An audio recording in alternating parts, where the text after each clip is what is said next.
Yeah. I want that dick up in there. I don't want them gross-ass fingers. Oh, who knows what's under those nails? Hey, I can do the prolapse. Ugh.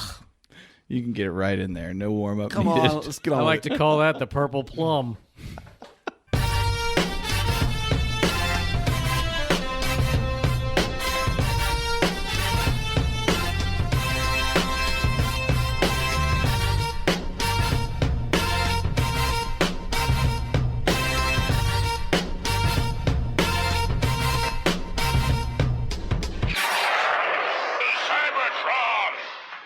Hello, friends. Welcome to the Autopod Decepticast, your bi-weekly podcast that delivers an ep-by-ep breakdown of the original G1 series. Switching it up a little bit, it's episode number 154. Today we're going to cover The Gambler. That's episode number 47 of Season 2 of the G1 Transformers series. This is your host, Aaron. We don't talk about our origin story much here at the APDC, but really it all got rolling in 1973. I was a mafia associate and a sports handicapper, and I gotta tells ya, I was really good at my job, and because of that, my Chi-Town colleagues sent me to Vegas to run the Tangiers Casino.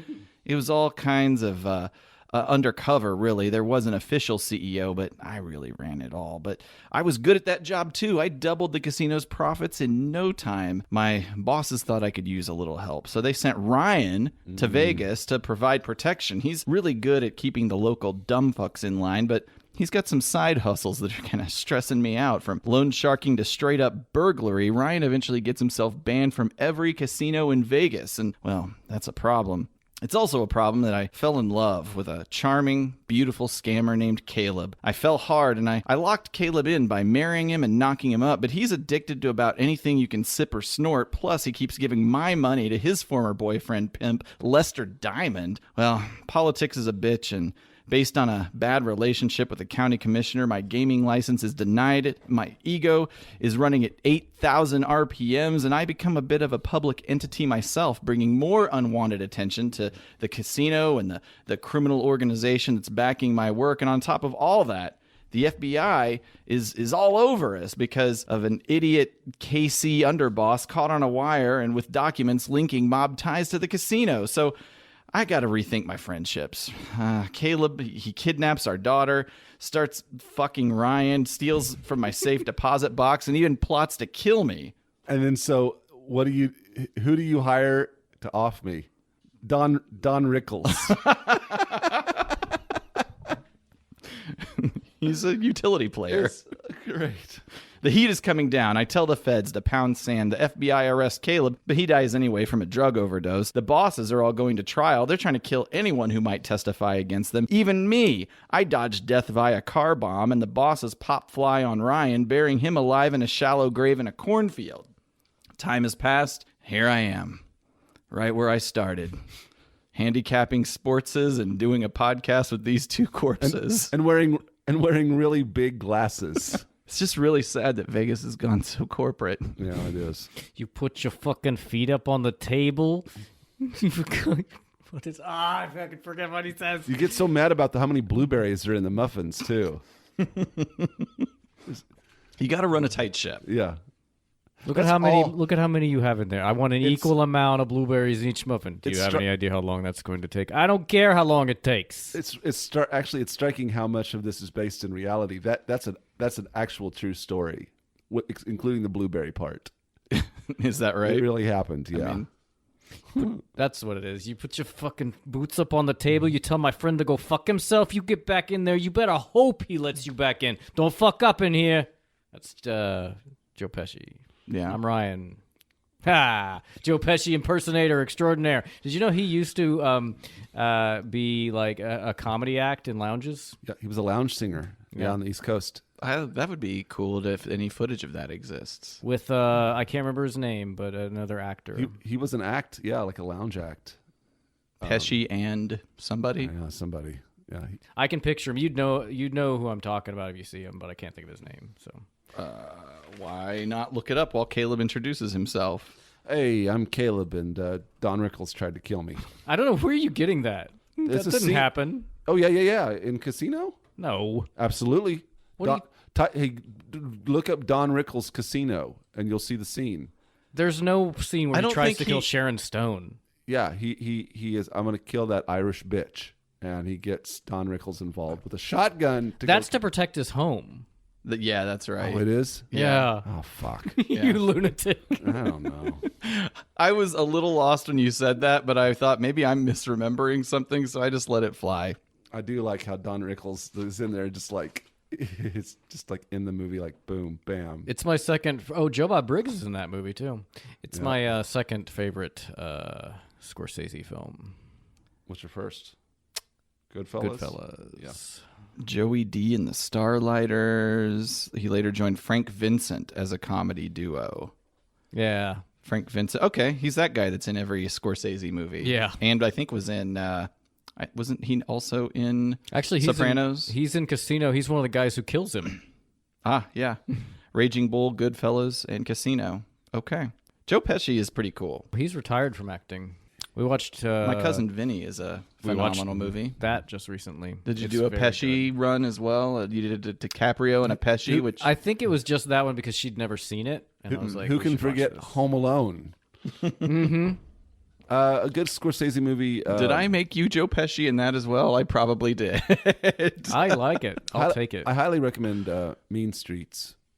If you I haven't seen that one. I have not either. Scorsese movies. Yeah, good Speaking of Leonardo DiCaprio, what's that one with him and Jack Nicholson, the Scorsese film? stuff. Oh God, The The Departed. Yeah. The yeah, Departed. that was we watched that He one was, recently. That movie's a roller coaster. Yes, it is. So that last act is Oh just my God. up and down and left and right. It's And as BA bad, starts. It's as bad as the first scene in the Ark in the Transformers movies. Yes. He's basically Whitey Bulger. That's kind of the Yeah. That's right. inspiration for that. Ryan, Yo. why don't we roll the dice on one of your high-risk refreshments? All right, you fucking fuck. I'll get you a cocktail. If nothing else, I'm glad it inspired that. All right, this episode's cocktail is aptly named The Gambler.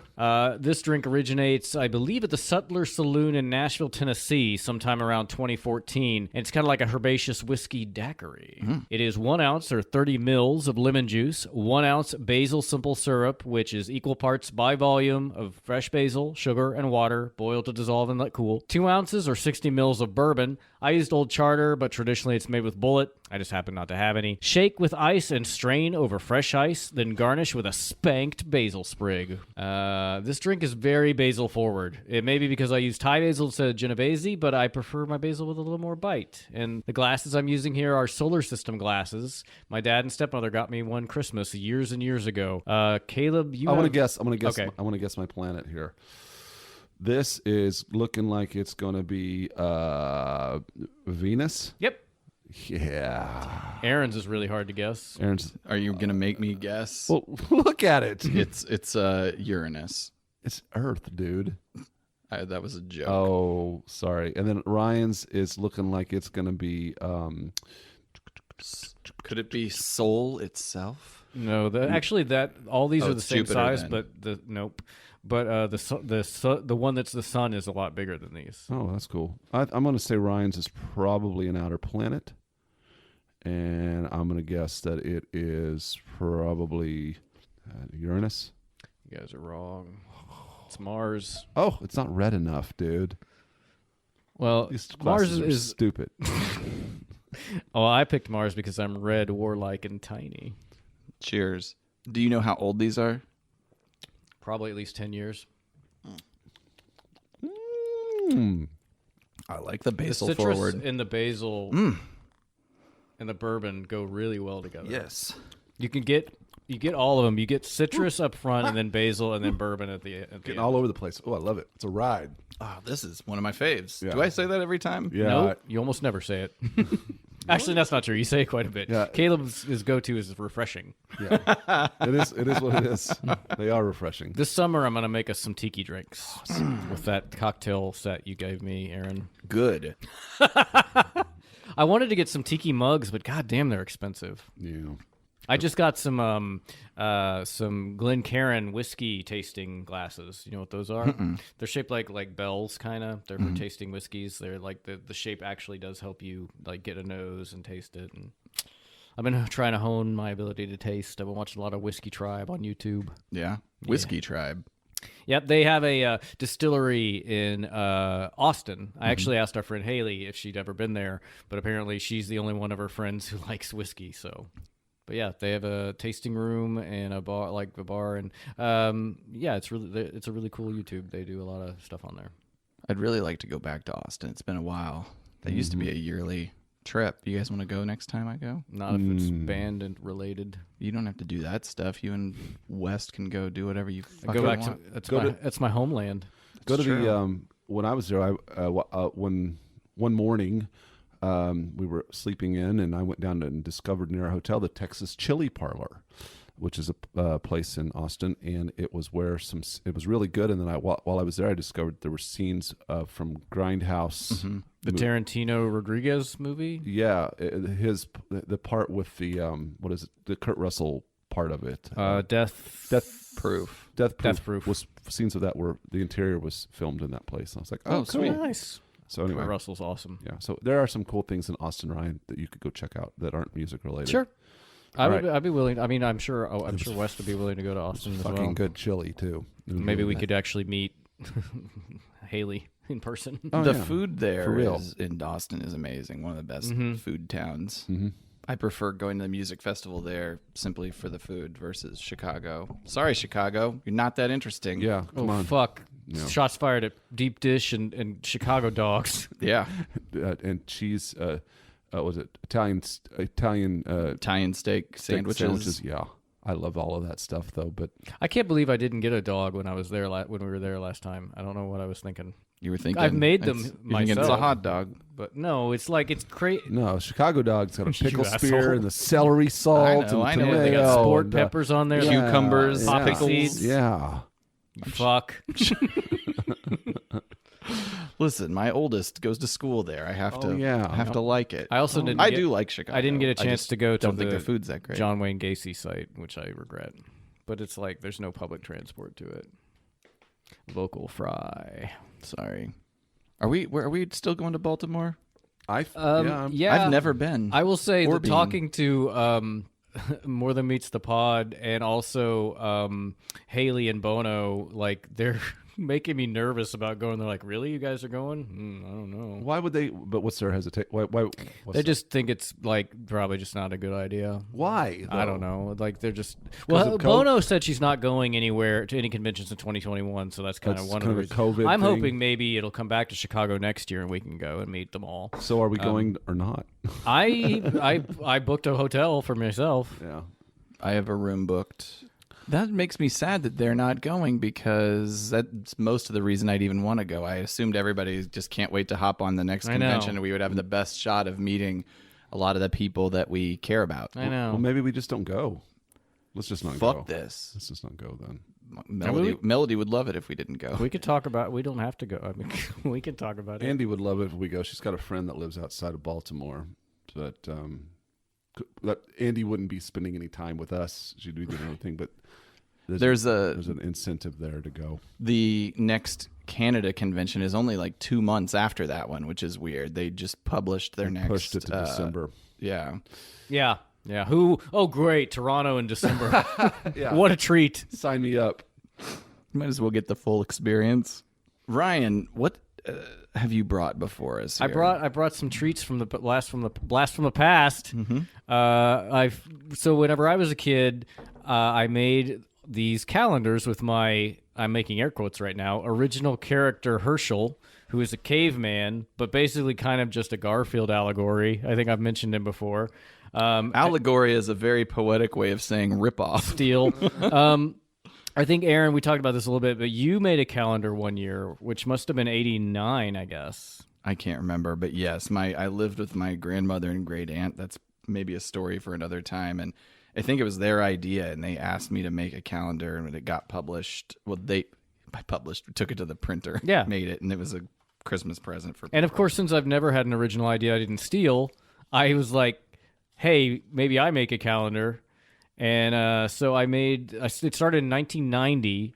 whenever I was 12 years old because I had to make it the previous year. And I did calendars from 1990 to 1995 when I was 17. And basically there was like illustrations on the top of it, and then on the bottom was the months and the years. And then People know how calendars work. I know. You're right. What the fuck am I talking about?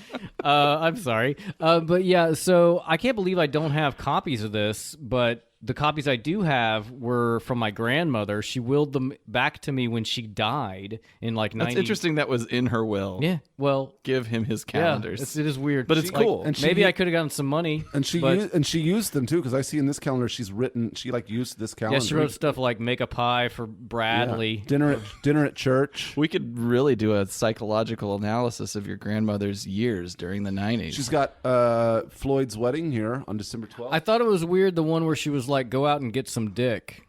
Yeah, that's a weird one. She's got the whole week marked off. Of it, too. Yeah, so I think the fact that I don't have so many things that I now want from childhood is why now I hold on to everything so vociferously. I think this is a pretty good joke. This is August from, what year is that? 1991. There's one panel with a kid with a hot water bottle on his head, and it says, I went to the doc today, and he said I couldn't play football, and his friend on the other line says, really? How did he find out? That's what they call a street joke. I like the one in here where a guy gets in his car and pulls the choke button, pulls the choke lever, and the car, and then the car like stands up on its rear wheels and is like going like. I'm almost certain that I stole that over. from a Looney Tunes or something, because I don't know. I didn't know what choke meant. We were very influenced by Garfield. Sure. Well, as a that's kid. the way it works when you're a young Yeah. creator. There's You nothing kind wrong. of steal, basically, from other people you These are- admire, and then eventually, hopefully, you find your own voice. Of course, you can see that.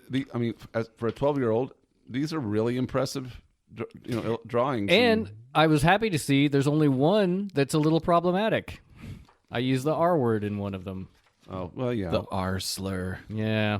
you're forgiven. I'll post some pictures of these on Twitter and on our website, but yeah, it's fun. It's fun stuff. Yeah, I like them. I wish I had any of the drawings. When Ryan and I think we became friends around 3rd grade. I felt we were rivals in 2nd grade. But in 3rd grade, it was Transformers, because I It was saw the opposite of Omega Supreme and the Constructicons. he had a drawing of a Transformer that he did, and I was like, I like Transformers. That's a good drawing. I like to draw them too. And somehow or another, I ended up with it, and that started a thing where we would make drawings and just trade them. We just gave them to each other, and we had stacks of Transformer drawings. I don't know where any of them are. Yeah, but again, that's why I'm like so regretful I don't have the stuff that I had as a kid. Kids, you'll spend your adulthood trying to recapture things you had as a kid. That's why I had to buy an Atari and a Nintendo and all the games and because I guess all of these stupid robots here. Yeah. Well, Caleb doesn't care about any of that. Caleb is selling off his childhood right now. He's putting it all on eBay. I haven't made the move to put my G1 on eBay yet, but I'm really. I think you tempted to. should keep like the He-Man stuff. And I haven't. I mean, I'm not going to sell that. I've got an original Attack Track and all that stuff, but. He's selling all these toys after I bought him Road Warrior toys I'm for not Christmas. selling those. I'm really sorry. I'm not that selling guy- those. Well, I'm not saying. I mean, you can do whatever you Is want. this They're yours. just trying to downsize kind of thing? Yeah, it's just like I just don't. It's just taking up space, and I'm just like I don't. If they're just going to sit in some closet somewhere, It's not getting you off. It doesn't bring me joy. Might as well. Marie Kondo. Yeah, I did. Does it spark joy? I did sell a 1977 original Millennium Falcon in the box last week that I bought at a garage sale. I didn't. They buy had it. the box at the garage sale? Yeah, it was in the box. Wow. Actually, the guy that bought it wanted the But box. open, right? Yeah. But the box was in relatively good shape, I guess, as far as that kind of stuff goes. So, Do you mind if I ask what you got for it? yeah, he wanted the box. He offered $50 for the box itself, and I had a not quite complete Falcon, but it was in good shape for what it was. So I ended up selling the whole thing for $100, which I'm sure there's listeners who are like, "Oh, that's I could have got more than that." But to be honest, like.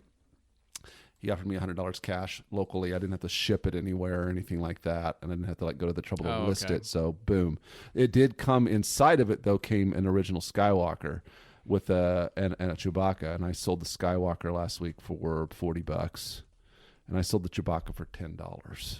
I bought all of it for $10 at a garage sale, like, I don't know, 25 years ago. You'll see the pricing all vintage Star Wars 1979. Yeah, but that's a complete.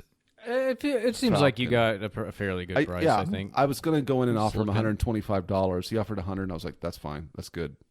I could have actually sold it all. I could have sold it on eBay for the parts itself and made more money. But that's a pain in the ass. It's too much trouble. So I was like, "I want the $100 now," and I got the $100. I mean, here's a 1977 with parts and box, 157. Yeah, so it so feels like you're in the range. He was wanting to complete some sort of set himself, so he was willing to pay fair deal for it. It's a local toy store, and he said we could put our Autopod Decepticast. I need to print up some posters for that then, or something. So or some cards. It's a cool store. We should go in there. We could just give him some of the posters we have. Someone just took. Yeah. Not that we have that many because they've been flying off the shelves. Exactly, but I'll donate. They'd be down with probably putting a cut poster up in there and all kinds of stuff. We have a shout out. Yes, baby. The headline is, just try the first 85 episodes. This is by J Soups on iTunes. Just try the first 85 episodes, then make up your mind. We're really getting a lot of mileage, by the way, out of our 1-star meme. Yeah. Mm-hmm. Honestly, if you're a Transformers lover, especially the movie, and the G1 cartoon, then you need to listen to these guys. They're witty. Yeah. It's true. It's real. They're talented. Uh-huh. Yeah. They're informed. Checks out. Maybe. And they get it. We do get it. Give it a listen. And you're going to get it. We're going to give it to you. Consensually. So, J Soups, I don't know what the it is that we've got, but I'm glad you think that we've got it. Thank you. We're infected with it. Thank you for listening. Thank you for the kind words and all them stars. It was very nice that you're giving us. Hey, I encourage anybody, any listener, to just go to their platform of choice, but in particular the Apple ones. If you're listening right now, how easy is it? Just give yourself 30 seconds to give us 5 stars. All you have to do is give 5 stars. You don't even have to leave a review. Just give us 5 stars. But why not leave a review? We'll read them. We'll read them out loud. If you like to hear your words read by relative strangers, this is your opportunity. Yeah. You could give us 5 stars and then write something horrible. We'll still read it. Yeah, we'll read anything. You know what I found out recently? Is on YouTube, the algorithm does not give a shit if you give a like or dislike. They are equally the same engagement. In terms of the creator, it doesn't matter. It's still eyes. Some people would argue it's good to polarize people, to have content that is relatively equal, thumbs up, thumbs down. Cults will certainly argue that. I think, honestly, we're going to see in the next 5 to 10 years a whole bunch of new cults popping up. Nice. Oh, cool. It is not. COVID-related cults? No, not necessarily. I mean, that's part of it, but like cults always pop up in times of turmoil and whenever things are unstable and there's questioning and like you're financially, like your people flock for meaning. Exactly. When but you're Papa lost. Joe, he's making the universe all right? Oh, it's like in the 70s whenever all like the flower children all got disillusioned because it didn't work and then they were looking for meaning. And also like in Japan, it happened in the 90s. And so I think right now I was talking to West about this the other day and I'm like, I could have probably been talked into Heaven's Gate. If I were an adult at the with time. all the Jesus stuff? They were aliens. There's a really good movie. There was a Christian cult though. It was based in Christian Jesus foundational. I think they believe Jesus was an alien. Yeah. Yeah. But that's not Christianity. Sure it is. Anything that has to do with Jesus is Christianity. Not necessarily. Well, that's your Christian background saying we are gatekeeping what Christianity is. If the Jesus is there, then it's Christianity. I think that's ridiculous. It just might be a because that would mean that like Islam is Christianity because they agree that Jesus was a prophet. No, they don't follow Jesus as a spiritual God figure. I've watched a few Heaven's Gates podcasts myself. I watched them with my eyes. It's just a really boring thing.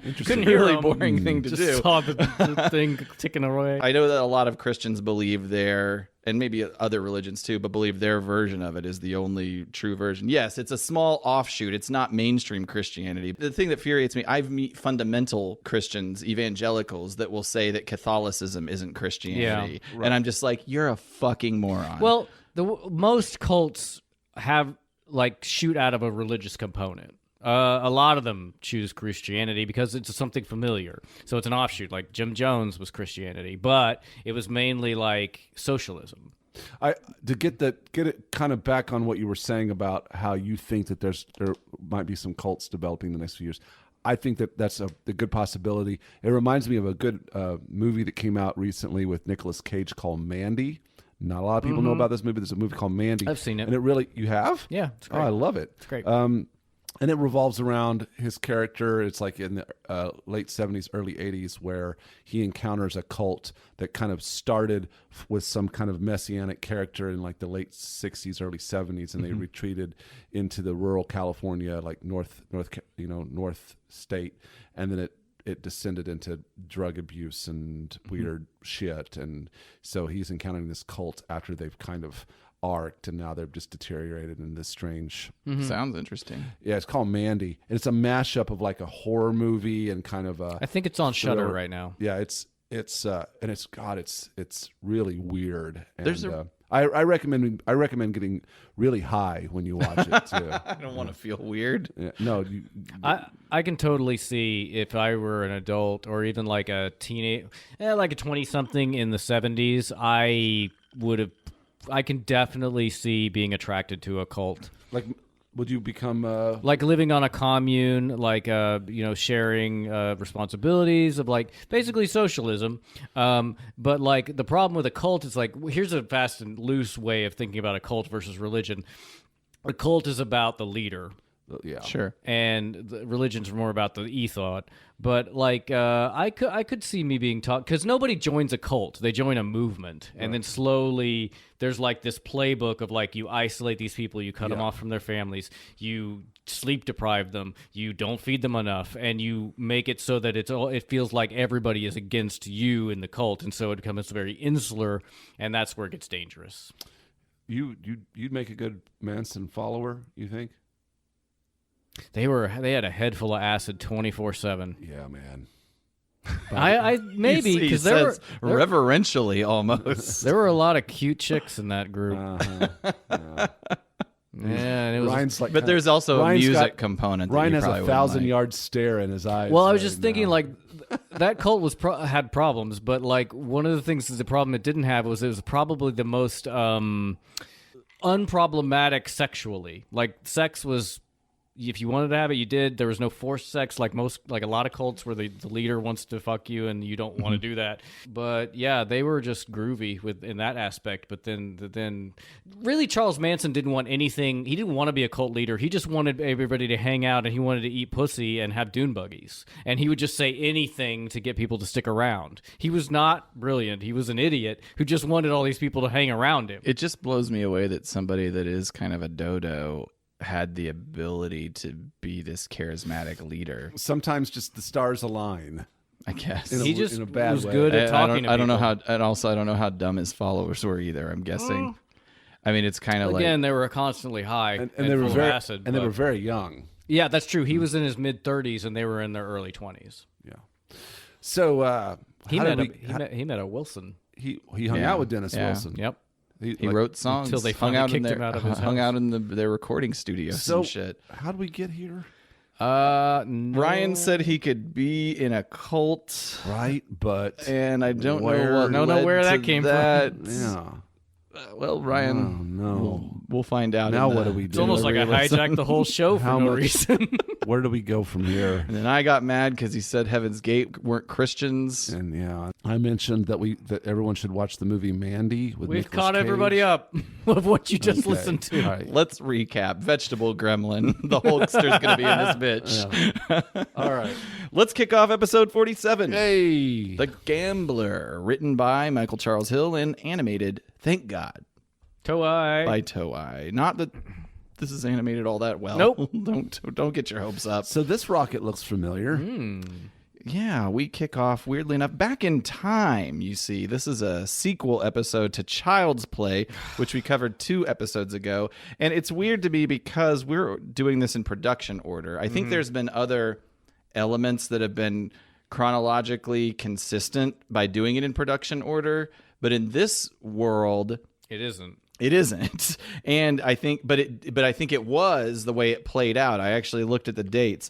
Child's Play aired on November 7th, 1985, and this one was on November 11th. Okay. Child's Play was on a Thursday. It doesn't look like there was an episode on a Friday, and then this was the following Monday. Gotcha. That checks out, but the production order piece of it is still So weird. it's kind of backwards of what we normally encounter. Yes. It worked out this time. Fucking Aaron and Marty. And I didn't know, like, I didn't know that, I kept talking previously, like, oh, they just get back to Earth. Little did I know, because I don't pay attention to this stuff, is that they do follow up with how the Autobots... Yeah, get back. We didn't realize that at the time when we recorded that, yeah. Realizing that this is a sequel episode, I was on the lookout for errors, and I really didn't find very many, like just chronological errors. No. Like, going back, I was like, what, one of those cone heads on the planet with them? Because they wouldn't be, because they'd be in the alligator pit. But they weren't. were And consistent. They figured it. Yeah, pretty good job. I don't know.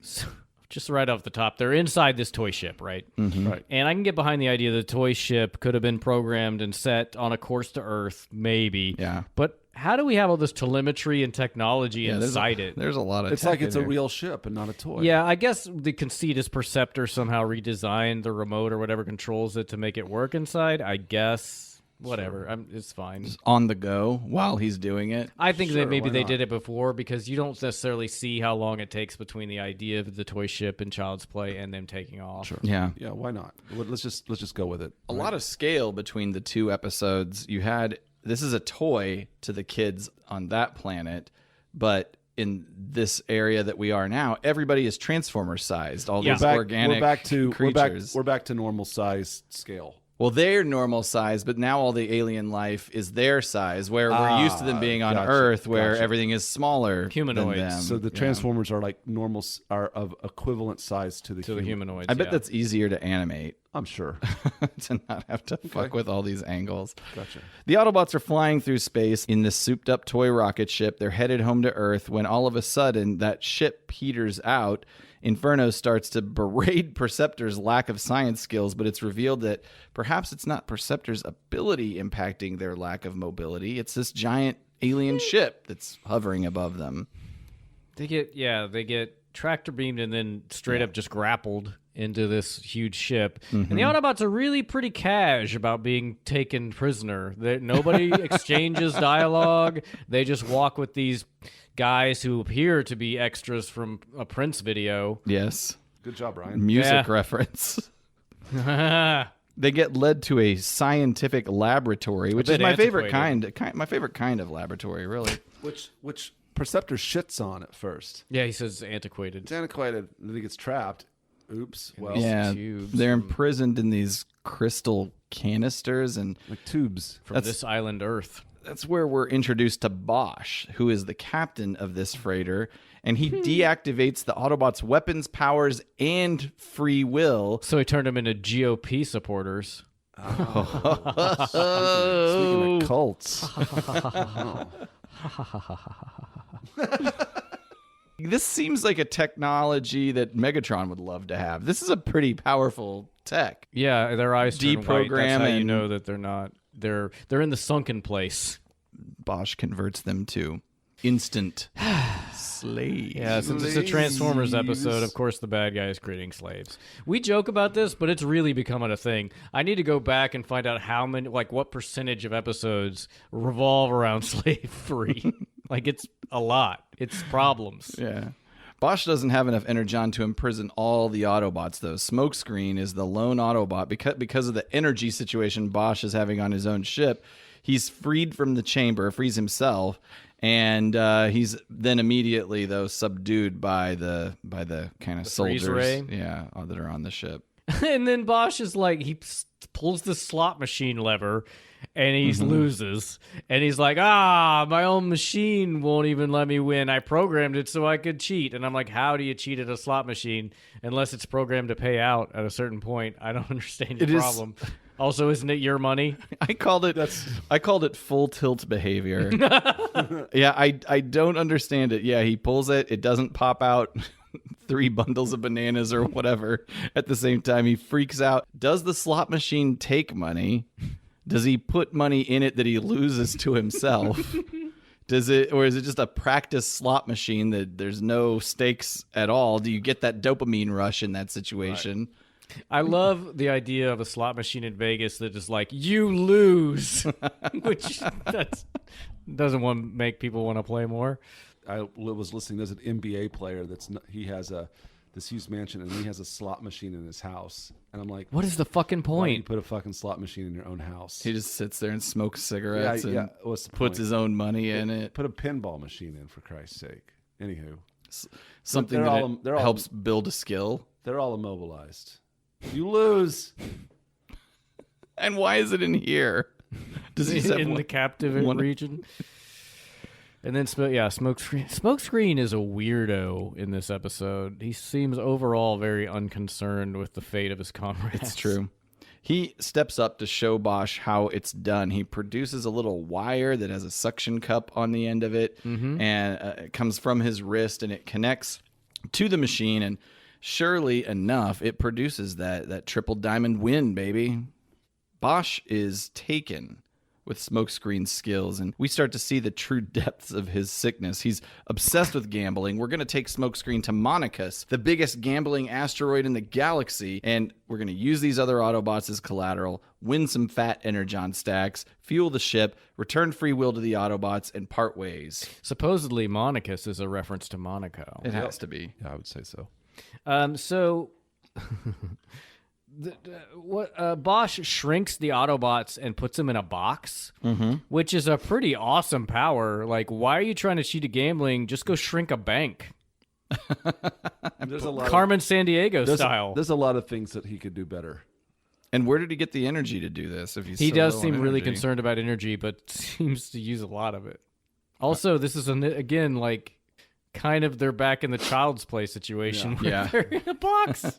They're smaller in a box. Wow. All right, I want to see Monicus. They head out on a smaller ship to Monicus.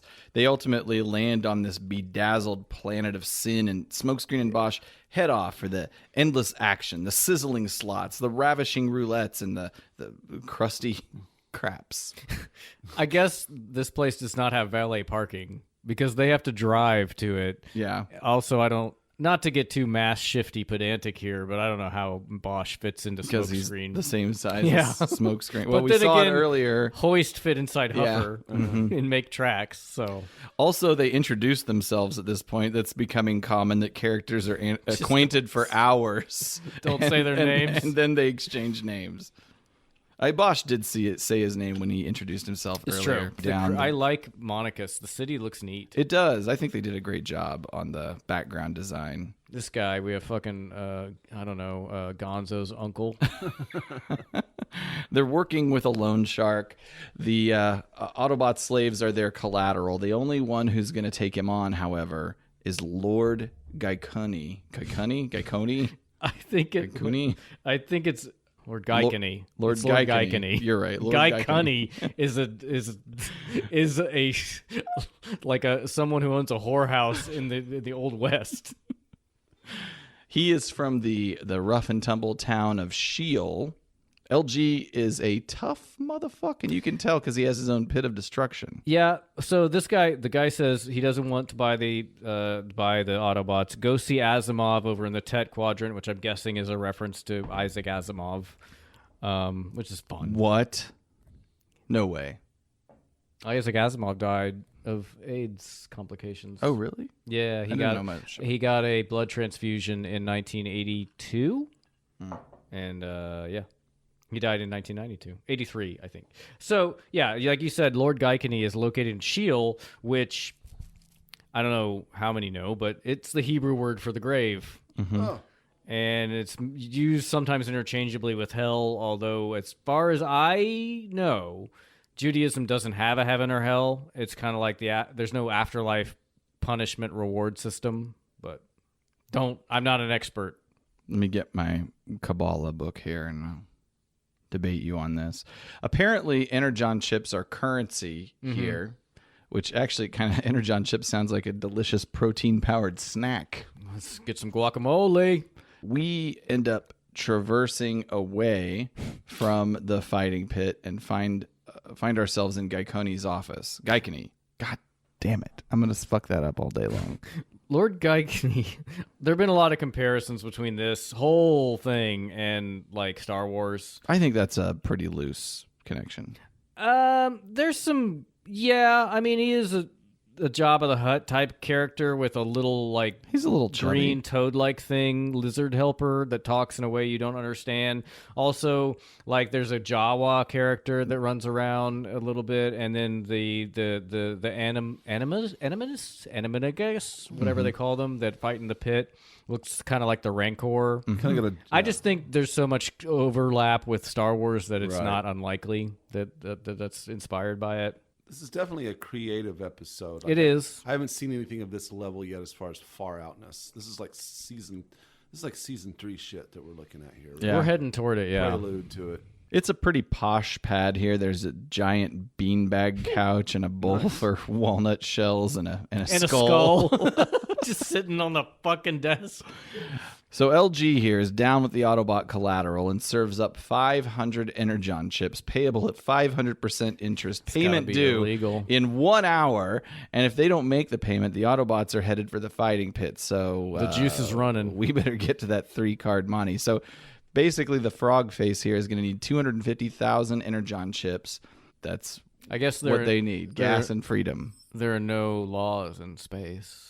That's against, right. International predatory lending. Yeah, international waters. Also, we're doing this for Energon. So once again, we're in a situation where we're accepting Energon as payment to gamble for more Energon, which we will use to buy Energon to put in our ship.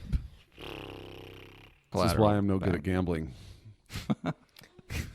That's what we should have in our bar that we're going to open is Energon slot machines. I saw Caleb win at roulette one day when it landed on the number that he put. We were actually leaving the casino. Yes. And he just had a little tiny stack of... I had $5 left. And he put it on Harrison's birthday or something. Black 21. I put it on 20, always been on black. I nailed it. Put on 21 black. It landed on 21 black. And That's awesome. The payout was like 30-1. I came out of there with like $350. And I regret, I don't regret anything really, but in retrospect, you're like, shit, if I'd only put $20 down, I would have come out. You cannot think that way. $1,200. That's how you lose everything. That's right. I'm terrible at gambling, and that was just pure chance. There was no strategy. Right. Yeah. Roulette is just pure chance. I rolled it once, got it, cashed out. And what's funny is there was a lady, I still remember the lady sitting there at the roulette table that she'd been there for a while. I walk up, hit, and she just looked at me like I was from outer space, like, what the fuck? Maybe you're a time traveler and you came and were like, I know this is going to hit. And then we walked away. Yeah. I bought dinner for Aaron that night. It's great. Was I not there? Where was this? This is in Fayetteville. Oh. Yeah. Or we were in Oklahoma, but... We went over to randomly. We're like, let's go to Oklahoma. We did. Yeah. I hit and we came back. We went to a poker room for a little bit. Yeah, and I didn't know what I was doing. I quickly cashed out and sat at the bar. And you came back and you came back at one point. I was just watching TV at the bar and drinking at the bar. And you were like, I'm up like $200. And then you went back and you came back like half an hour later and you were like, I've lost all my money. And I was like, let's get out of here. I got $5 left. Let's just... I remember when we went to Vegas, Caleb, you and Andy and Aaron and his girlfriend at the time and I went to Vegas in January. Aaron and I played at some poker rooms for... That was fun. Late night. What I like to do is I like to play blackjack for like 20 minutes, and usually I can be up and stop. Because the longer you play blackjack, the worse it's going to get. And then what I'll do is whatever I win, I set to the side and I won't touch. And then I like to play roulette just for fun. But like you can lose a lot of money real fast. Same thing with blackjack. Technically, you can. Roulette isn't 100% random. You can, if you have the patience and will. There have been like roulette because the cheater wheel squads. is inherently because flawed, they watch it long enough to figure out the bias, and then you have to have a team and you have to work it, but you figure out the bias of multiple wheels, and over time you can beat the That casino. seems so much harder than just getting a job. It is a job. But then then we played poker like real late at night, and that's fun because it's slow moving, and I'm not bad at poker, and so I don't know if I was up, but I didn't lose any money. Usually when I go to Vegas, I'll win enough that I can pay for like one day of being there. And then I just like to play roulette for fun, and then I go up to the bar and play those like Video poker ones that I don't trust, but just to get a free drink. Those drinks don't come around as often as you think they should, by the way. Right. Yeah, it's almost like they're Rigged rigged or to get your money. yeah. No. You'd think you'd want them drunk, though, because you make terrible decisions when inebriated. What do you mean? They get you drunk? I don't think they bring the cocktails fast enough. They don't get Ryan. He's a powerhouse. They don't get him drunk enough, Right. quickly enough. And the ones they give you are weak. Yeah, I would like to go back to Vegas soon for like 2-3 days. That's the maximum time you can spend in Vegas. Vegas can make me depressed. It can. Yeah, That's why you spend 2 or 3 days. It's like the people young having a good time depresses me. Oh, Also. really? Yeah. Why? Like sexy young people, and I'm like, I'm old. Oh, really? Can I have a free drink, please? I don't have that. I don't have that component. No, I get more distressed by the older people that are broken down, and Yeah. I'm like, oh, I feel sorry for those No, people. I'm still better than those people, so that I doesn't see. mess with I my see. head. So it's just about you. What's not? Okay. All right, we are going to go to the city. A casino. Smokescreen has been running the table. The ace up his sleeve has helped him break the bank. Bosch is begging Screener to cash in, but the die is cast. He's going to bet the farm all the marbles on his final This hand. is the thing, like, fucking Smokescreen is playing really fast and loose with the lives of his comrades here. Like, even this shady-ass slaver is like, hey, maybe we stop? And, Yeah. and Smokescreen's like, no, fucker, I'm going to bet it all. And that's when that weird Jawa looking ass thing shows up. He's been kind of creeping around the episode on the periphery, but now he is. And actually, he still kind of is doing that. I don't know if he's affiliated with the casino, if he's never comes affiliated back. with the Lord Geicony, or what the I hell guess he that's is. the implication, but we never see him again, really. He pulls the cord, Smokescreen's cheat cord thing, and they lose it all. Mm-hmm. That flush is busted. We're going to commercial. The little lizard helper guy to Lord Geicony's name is Sleezardo. Well, we don't know that his We name don't yet. know that but yet. Now everybody knows. Sorry, I ruined it. Mm-hmm. I should have mentioned Sleezardo. that we see that Lord Geicony doesn't necessarily treat Sleezardo very well. Nobody does. Before we went to the casino, he kind of smacked him around a little bit. We come back from commercial. Oh, that We're animation. back from the break. We're in Lord Geicony's office. The bots are now his.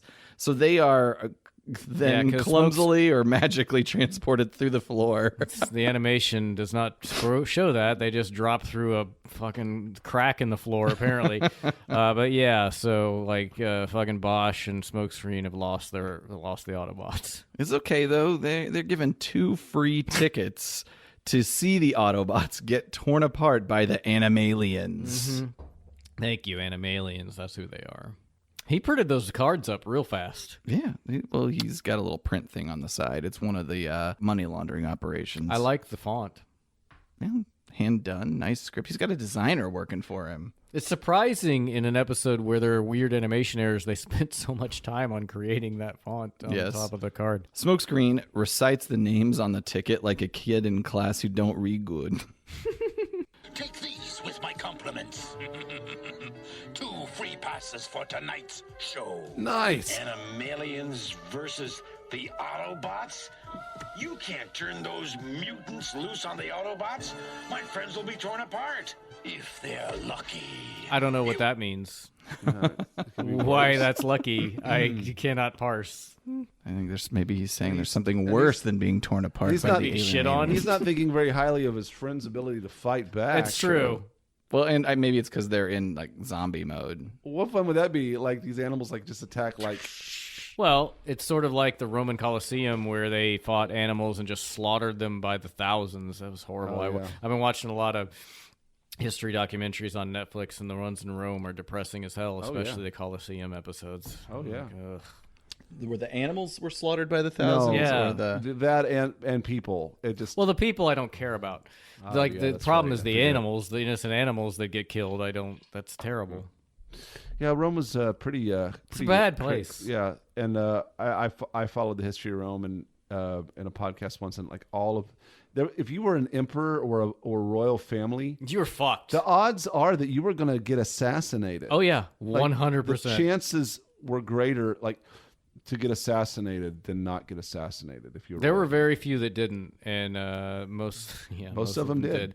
Yeah, and there was a lot of civil war. It was weird. There were all these military, members of the Senate had their own military, and that's how Caesar gained power. Was he had his own military. Right. Decided to go conquer Gaul, and did, and the Senate was like not happy about it, and then he just invaded Rome. He crossed the Rubicon. Crossed the Rubicon. And invaded Rome and took over. And then they killed him. He was like in power for like a year. Yeah, not long, but he gave way it gave way to Augustus, and Augustus actually was started the Pax Romana. I don't know why we're going down this Oh, this is rabbit great. hole. Keep it going. Pax Romana was a period of relative peace in the Roman Empire, and Augustus was actually He was as far as Caesar's as- nephew or I something. don't remember, but as far as dictators to go, he was a pretty good think one. he He was did his some nephew. reforms and died of old age at 75. So once in a while, Marcus Aurelius also survived to die of old age. yeah, And Augustus took But over his at a young age, son- right? Like he was a kid. His son Colymus was killed by, I think, his but then you got sister. some randos that come in, and you're like, oh no, God, he they're killed his like sister. serial. Basically, you can see that a lot of these people that took over were essentially psychopaths. Yeah. It's like, what if a psychopath gets control and can do whatever they want to do? It did seem like some of these leaders did care. Like Caesar seemed to genuinely care for the people. Yeah. He was hampered by a bunch of people who were traitors in his midst, but obviously he gets stabbed to death by Jealous the senators. senators and Bruticus, who was his Bruticus? Bruticus, not Bruticus, Brutus, who was one of his consort, his like a woman he was involved with, his her son, and they were very close. And Et tu, Brute? yeah, And Mark Antony, during this time, he was He up ran there. away. He was up there was with hooking up with Cleopatra. Jennifer Lopez, right? Oh yeah, was she the queen of Egypt? Didn't Caesar supposedly bang out with Cleopatra Yes. also? Yes. Yes, he did. All right, well, She was working all kinds of angles. yeah. That's a brief history of Rome, just like ancient Rome. killing and fucking and sucking. Killing and chilling. It ties in. There's a Colosseum aspect to this. So yeah, the Autobots are getting sent to their doom. Indeed. Lord Geicony's mouth looks like a butthole.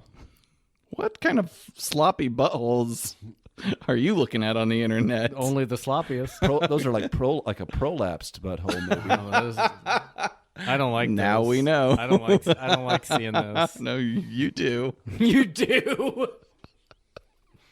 Hey, no shame to the who people like out it, there sure. with the PLBHs. Of course. It's not for me. No, Smokescreen and Bosch, they're given the tickets. Go see the Autobots. Smokescreen threatens Lord Geicony before departing the office. LG commands his little minion, who we now know is named Sleezardo, not Sleezoid, Sleezardo, not Sleezoid. Please be respectful. to keep an eye on them. We're 9 minutes in, and we finally get a Decepticon sighting.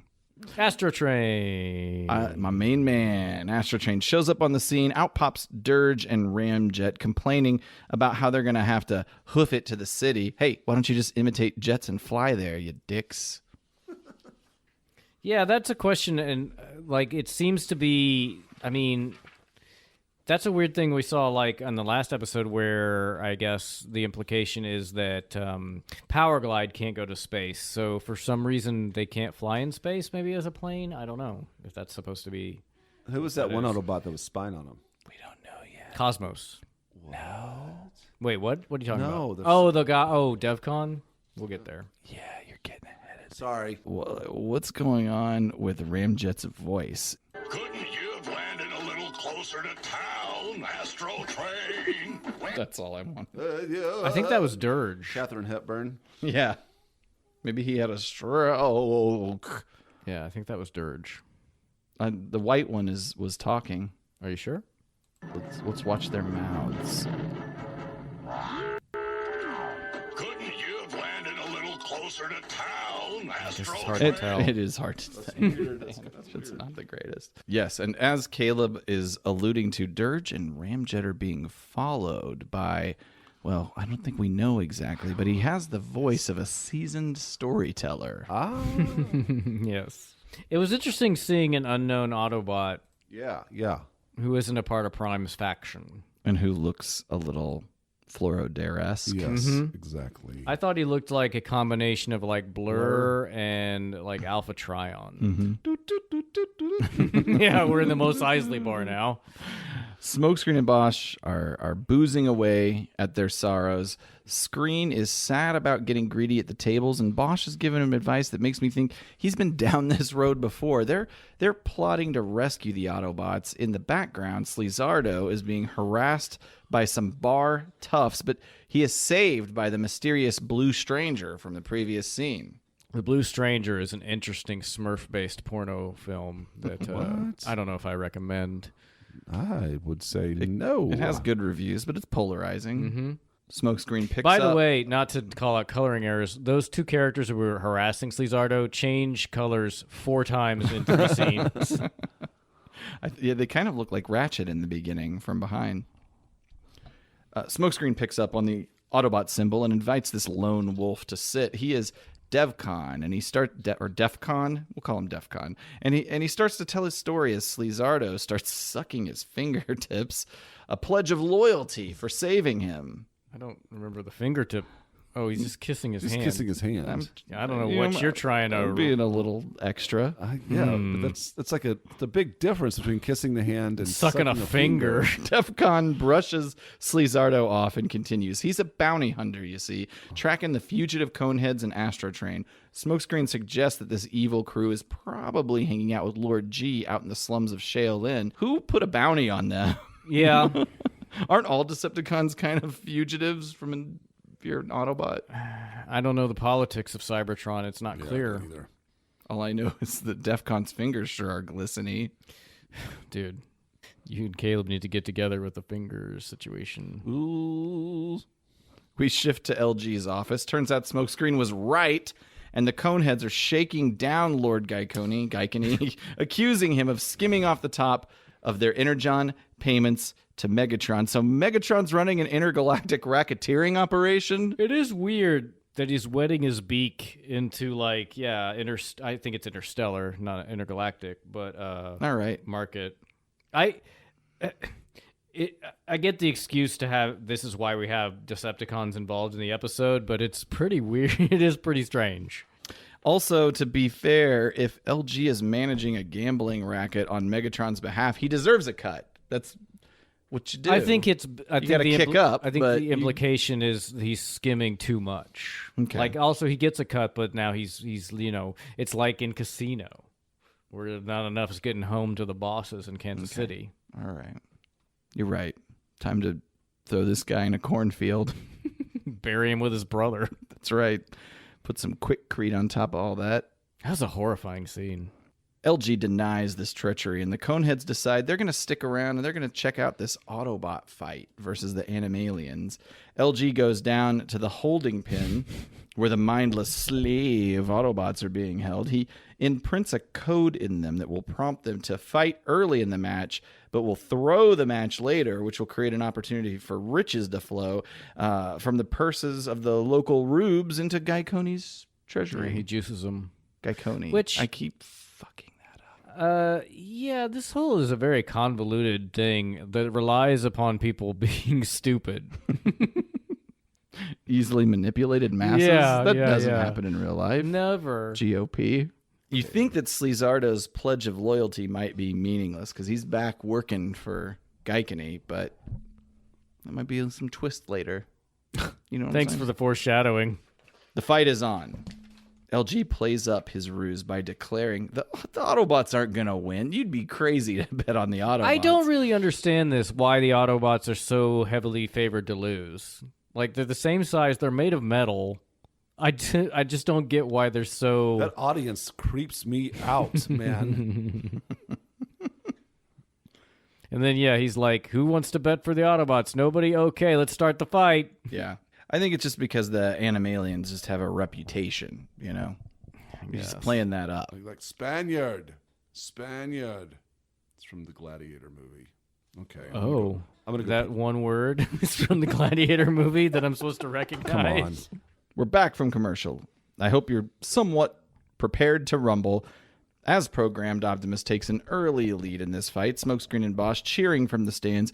Prime's early aggression causes the Proles to start throwing money in for Optimus Prime. Then LG introduces Inferno and another Animalian warrior for a tag team match. Although it's not really a tag team match. It's just a duel really. match. Okay. Yeah, all so right. all these guys are like, oh my god, the Autobots are winning. Let's bet all our money on them. Smokescreen can't deal with it. He backs into an alleyway of some sort and releases his smoky screen into the stadium, creating this irritating black fog, which creates confusion. It causes the fight to stop and makes the Proles go back for a quick grab for their money. What are you calling them? Proles. What's that? Proletariat. I hate it. Proletariats. Everyday schmucks. I just say hoi polloi. Huh? Hoi polloi. What's that? This means the mini. Plebes. Now I've said it. You can enter it in every opportunity that I won't. said Proles. So yeah, in the smoke screen, all the plebes start coming up in the chaos and grabbing all their money back and then running out into the streets. I hate The Coneheads know this routine, and they provide an aerial chase above the streets of Monicus. A few lasers and bomb drops later, Smokescreen is turned upside down. The Coneheads go in for the kill, but their death blow is cock-blocked by Devcon. Mm-hmm. Yeah! I thought this was kind of a cool sequence. The final bombs they threw on him looked pretty neat. The bombs were cool. Yeah, those were neat. And then right after this, when Devcon rescues them and they go to the Astrotrain site, I thought we were going to get an alt mode for Devcon, but he's just running behind him, so we'll have to wait. Yeah. I was afraid we weren't going to get an alt mode at all. Yeah, that would have been cheap. It would have been pretty shitty.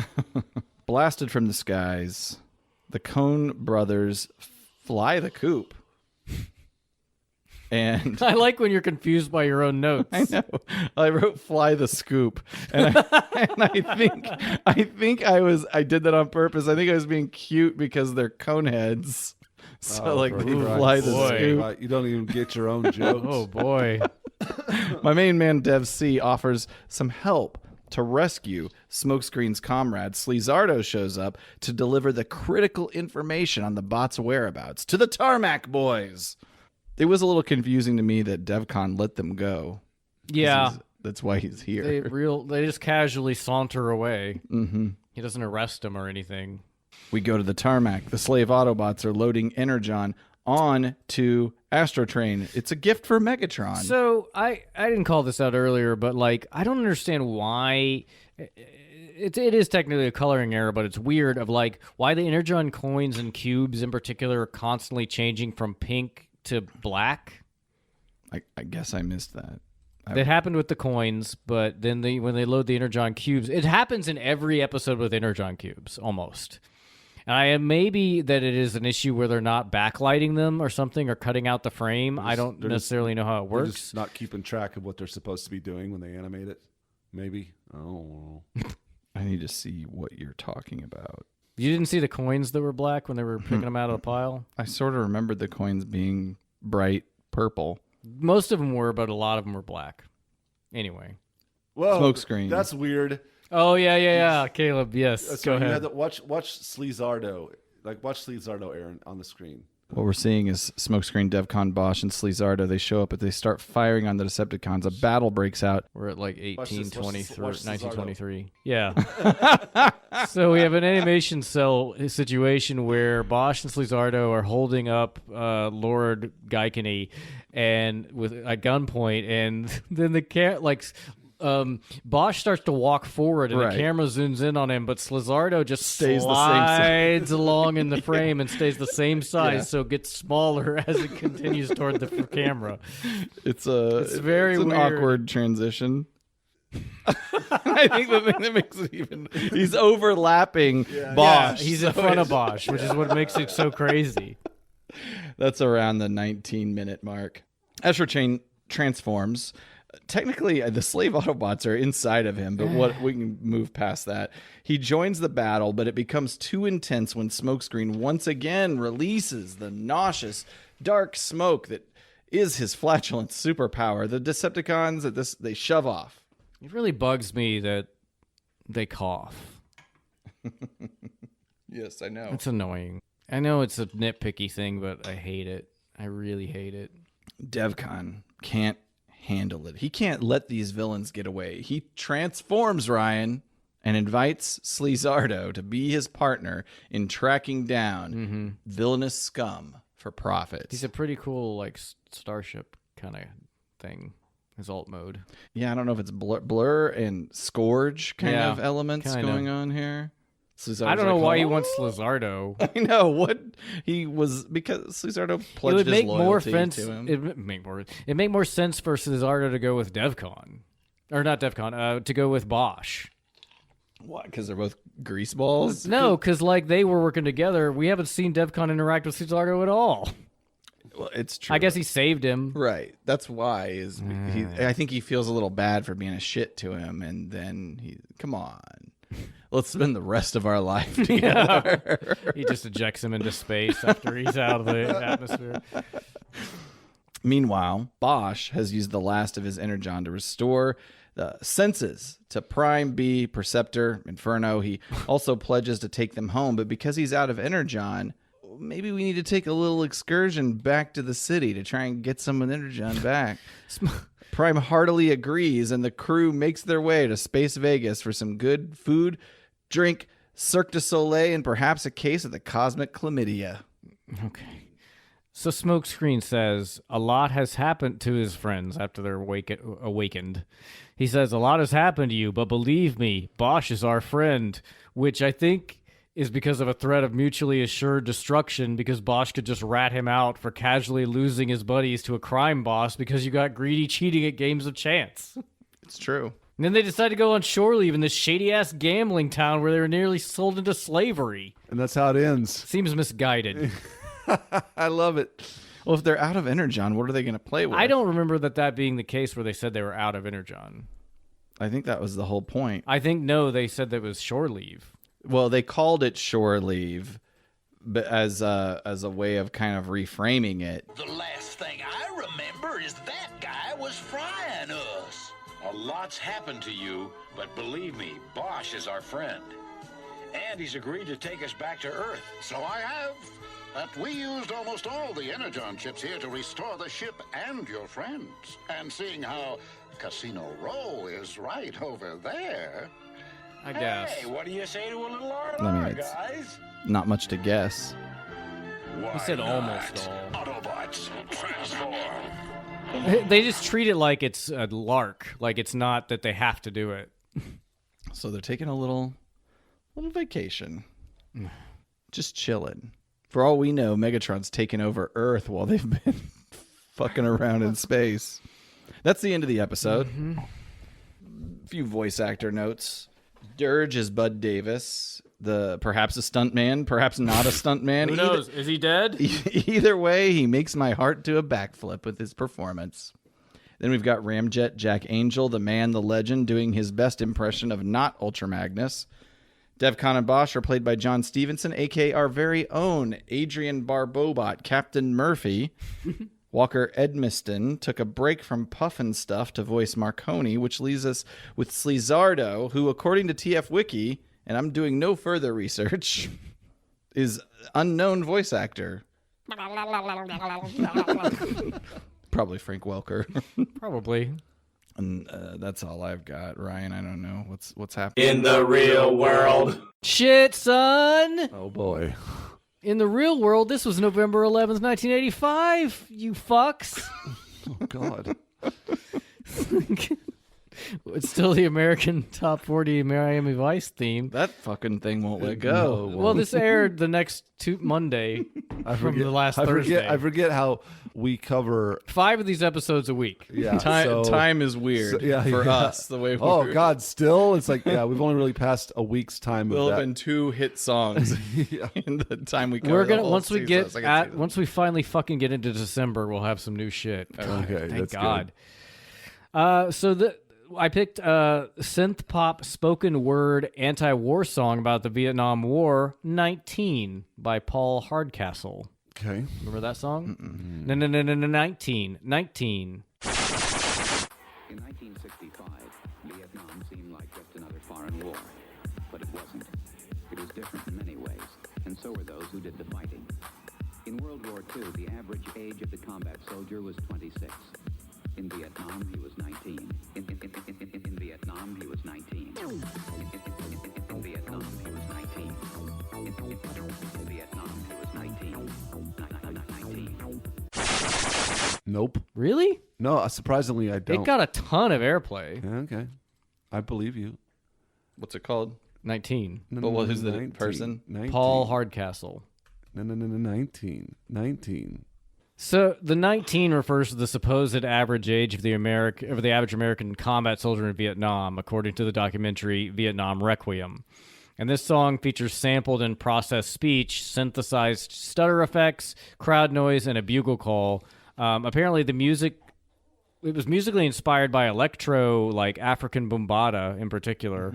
And the song's pivotal hook, the repetitive 19, was chosen because early sampling technology could only sample for 2 seconds. So the hook was based around, quote, the only bit of narrative that made sense in 2 seconds. This song reached number 15 in the U.S., but it was number 1 for 5 weeks in the U.K. and topped the charts in most of the rest of the world. The song sold really well here, but apparently at the time the Billboard 100 was also based on radio play, and a lot of radio stations refused to play it because of the supposed anti-American message, which it really isn't. It's just anti-war. I'm really so if surprised you guys aren't aware of this. Sorry, yeah. I remember hearing this on the radio. all right. Anyway, all right. That's cool. That you Ryan took us exposed to school. That's Ryan right. took us to school. It's not fun to listen to, No, as you will hear. No, that's fine. that's some garbage. I've listened to a lot of stuff that's unappealing, so I've just This never. podcast. I'm experiencing it right now. Caleb doesn't listen to that. I do every week to do the Well, summary. Well, I've listened to every episode we've ever made. not to do the summary. I could not do the summary last weekend. It was only up there for a week beforehand. Fuck. It was really hard to get to. all right. I didn't mind. I was just. Well, let me ask you this: I Caleb. was- it did was you a- listen to it and then not write the summary? It was a 2 on my irritation scale. I was like, oh, it I'm was so up there sorry. since No, Monday. I forgot that we were actually airing it. That's not an excuse. You were out in the woods, man. I could have done That it. I weekend. could have done it on that Friday before, and I just didn't realize we were releasing material that weekend. So All right, I'll stop whatever. making excuses for you. Go ahead, Ryan. Tell us more about In the Real World. At the box office, Death Wish 3 is still in the top spot, so let's talk about the 1985 British sci-fi horror film Life Force, no relation to the video game. Aw. Based on the 1976 novel The Space Vampires. I'm sure you guys have not seen this one either. Nope. Directed by Toby Hooper of Texas Chainsaw and Poltergeist fame. A crew of joint British and American space shuttle astronauts studying Halley's Comet come across a huge alien ship and find 3 people who appear to be human inside in suspended animation. The crew brings them back to Earth, but oh shit. Turns out these 2 males and 1 female are space vampires who suck the energy out of their victims. Oh man, that's a bummer. The main vampire is the female one, played by French actress Mathilda May, and she is all of her gear off in most of this movie. Full frontal 80s boobs and bush all over this shit. Great. There really is some really fun use of camera angles, particularly to simulate microgravity, and the sets are fantastic. Like, almost exactly like our last movie. It was a flop at the box office, making $11.6 million off a $25 million budget. And it's a canon film, which is always fun, just like the actual #1 movie this week. Death Wish 3 was a canon film. It's a little long at almost 2 hours, and the pacing is odd and uneven, but the special effects are by Academy Award winner John Dykstra, and they're fucking spectacular. Just the sheer weirdness of it makes it worth it, and Patrick Stewart's also in it, who looks exactly the same. Oh, wow. Which is the positive of going bald in your 20s. I'm down with looking into this movie. Fun facts from this week. Well, we started, like we've mentioned, we started thinking about putting together new booty boxes to go out this fall. So I thought it absolutely we'd talk about the best-known package shipping lunatic, the Unabomber himself, Mr. Ted Kaczynski. Mr. Kaczynski mailed a pipe bomb on the day after this episode aired, 11/12/85, to James V. McConnell at the University of Michigan, which Ted had attended in the 1960s. A secretary and McConnell's research assistant were both severely injured when the mail bomb was opened 3 days later. Yeah. Ted is still alive, by the way, 78 years old, serving 8 life sentences in the Florence, Colorado Supermax prison. Another little fun fact, while in the same prison, Ted made friends with Timothy McVeigh, another piece of shit, who was the only one prosecuted for the 1995 Oklahoma City Mira building bombing, and he was executed in 2001. Do most people believe he acted alone? Not if you know anything about it. I've seen a few interviews. It seemed like he had some wacky neighbors that maybe were in on it. Elohim City, which is basically, I mean, he was part of a separatist racist group who, the Turner Diaries is a book that got him into that, which is about a race war where finally, it's terribly written, as you might expect, but finally... Oh, no, fascists are awesome authors. Creators. They storm the FBI buildings, and then, the white people take over and send black people away or whatever. But, that's why he was recruited by that. But, yeah, he definitely did not act alone, but he was the only one prosecuted because the FBI was like, this is hard. Let's just execute this guy. Normally, I feel like they try to get everybody. They try to nail everybody.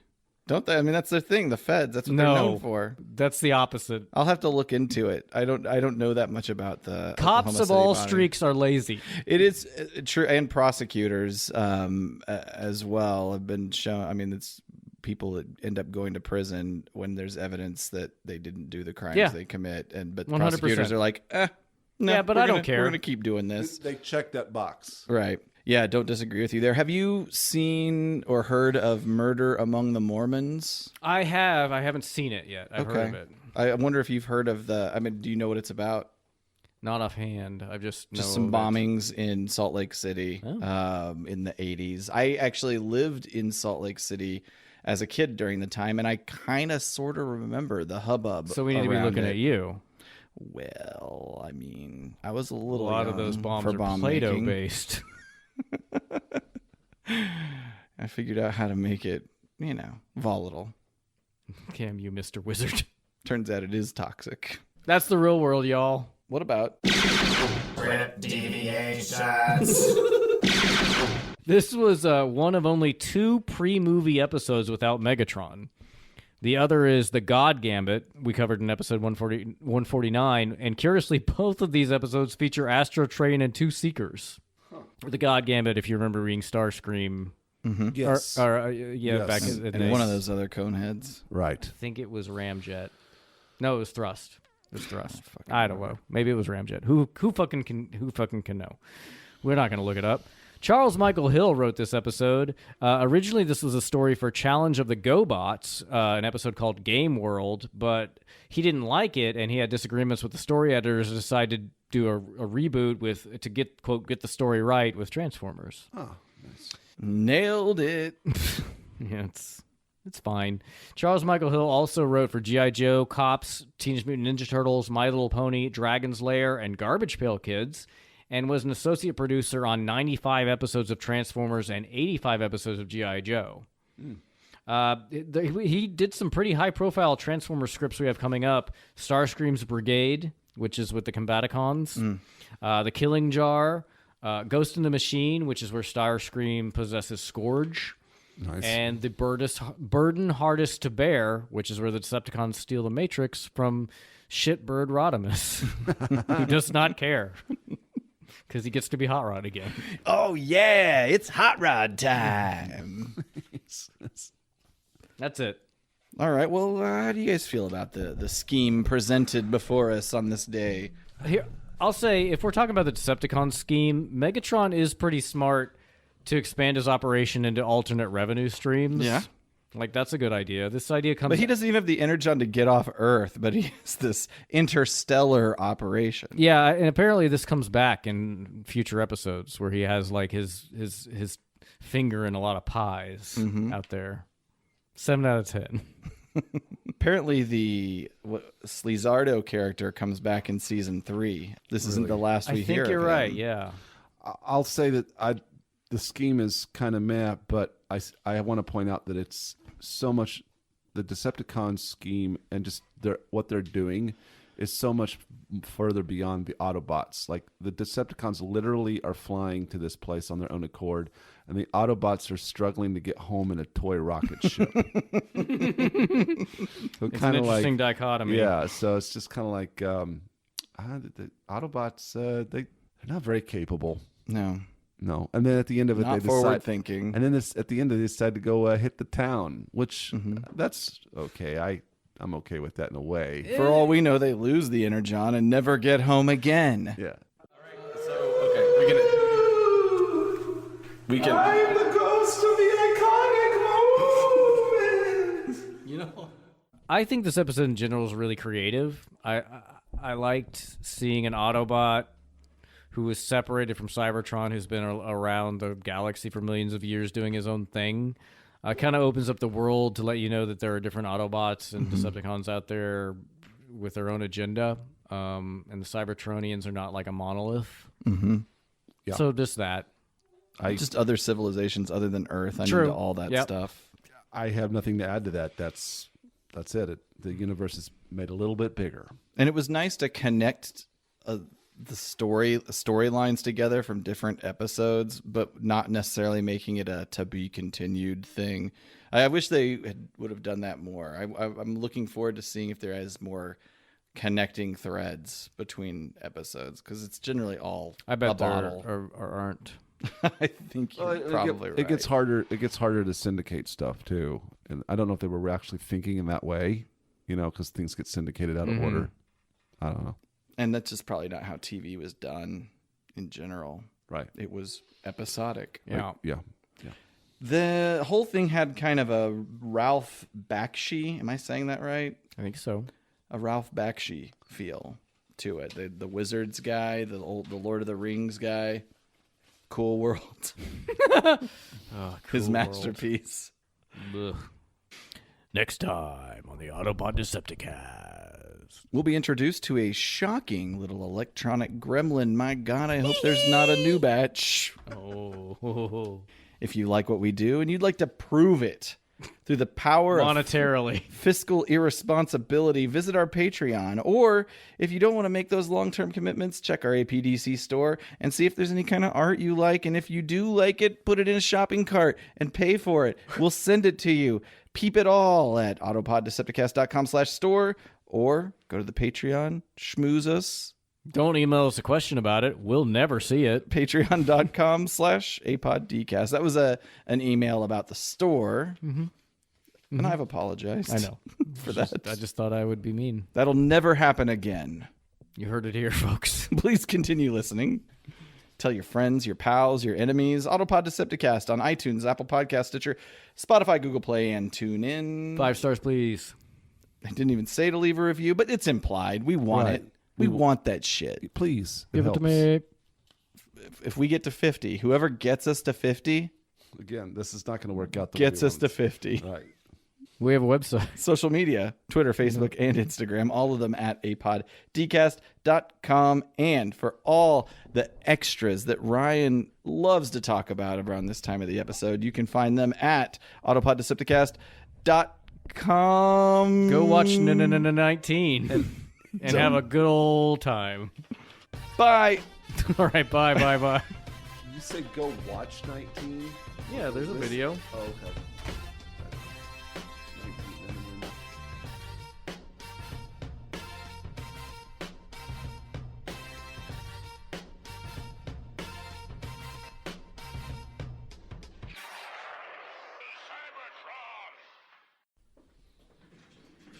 Caleb, what are you looking up over there? I'm just checking Mean Streets. I watched it for the first time about a year ago. It's from 1973. It's a classic. It kind of propelled Scorsese to fame, and it's a good one.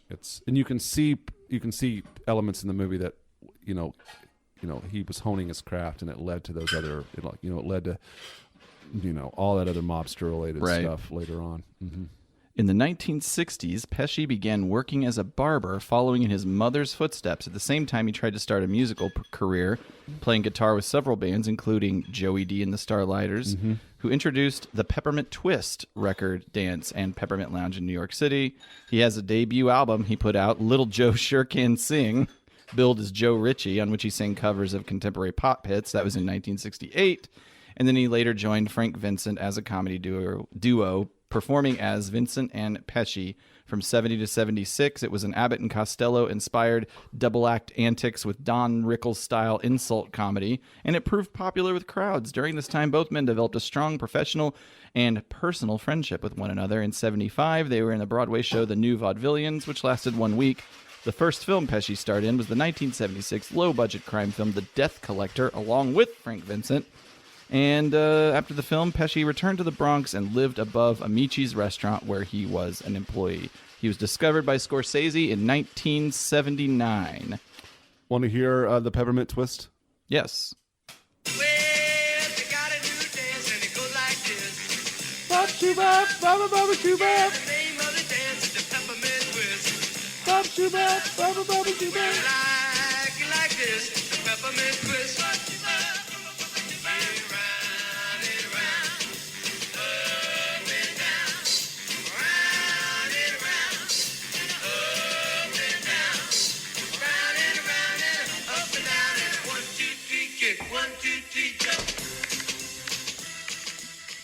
Nice. Autopod Decepticast is sponsored by Bosch. Yeah.